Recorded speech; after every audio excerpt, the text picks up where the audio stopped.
And the legislative session is over, but the fight has just begun, especially for those in the minority who will be launching in short order a full-scale response to the passage of the income tax, which is yet to be signed as we speak now into law by Governor Bob Ferguson, but it's coming.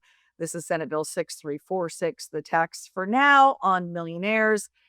We're going to wait to find out when the first legal challenge comes and if and when the initiative effort is going to begin.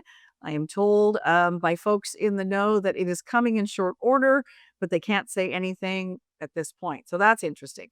And we're going to look back in 2025. It seems so long ago, but we saw the largest tax increase in the history of the state of Washington in 2025. And Washington Policy Center and an economist dove into some of the very real impacts. Turns out that raising taxes on people and business translates into lost revenue for the state. Who knew? We're doing it again. But in this case, we're talking billions of dollars in lost revenue for the state of Washington. And again, this is based on 2025's tax increases. Nothing to say about what is coming for 2026. So, lot to unpack. I'm going to try to get in right away. So here we are waiting on this Monday, the 16th of March, for Governor Bob Ferguson to sign the income tax for it to be officially law. I don't have any real exciting news updates. Still hearing that an initiative campaign is likely to be announced soon. In fact, Brian Haywood with Let's Go Washington texted me back today. I said, what's happening with the initiative? Is something going to happen? He said, soon, nothing to announce yet. So I have a feeling we'll be in the know as soon as that is happening, but nothing new as far as the initiative effort goes on that front. But quick reminder, both Washington state residents and non-residents can be now subject to this new millionaires tax that passed at the very end of session last week in Olympia. This is a $1 million standard deduction for income. And then anything above the $1 million threshold is taxed at 9.9% or combined household income for a couple. So pass-through entities are also not excluded.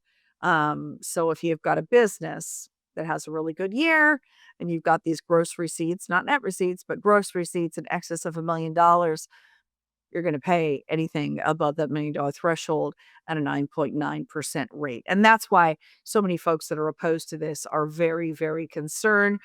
Plenty of speculation about mass exodus here in the state of Washington for business and capital flight. Last week, we talked about Starbucks, the former Starbucks CEO Howard Schultz announcing that he has redomiciled to Florida. Maybe just a coincidence that it was announced on the same day the income tax was passed, or maybe not so much of a coincidence. And then Seattle Seahawks general manager John Schneider came out and said he believes the state's new income tax on high earners is going to have a negative ability on the team's, opportunity to sign free agents. He said, quote, "It's a big deal for us. It's going to sting from a recruiting standpoint." And that is what Seahawks general manager John Schneider said last week. And then, of course, you recall, we're still trying to get the Sonics back to Washington State. I think it was 2008 they left for the Oklahoma City Thunder. And then NBA said in the last few years, we're going to, expand. And Seattle, you want us, show us you got it. Well, the arena is there, ready for them to come. But they said in the last couple of weeks, as we reported on, that an income tax didn't look good. And they were urging Governor Ferguson not to pass the income tax. The governor has given no signal that he was going to do anything to say, as some amendments attempted by Republicans said, let's say we're not going to pass the income tax and implement this until we're sure the NBA is going to put a team back in Seattle. That was rejected by majority Democrats. So we'll see what happens there. I promise to keep you posted. We're still adding up the tax damage from last year's legislative session. 2025 seems like a heck of a long time ago already for some reason. We've got a new income tax coming. We'll see if that gets implemented. Some other tax breaks like those on data centers that were rolled back this session. They put real estate excise taxes, death taxes back to what they were in 2025, still among the highest in the nation at 20% for those that die very wealthy. But there is a real sense that we're just now beginning to see the ramifications of the largest tax increases in state history that were passed in 2025.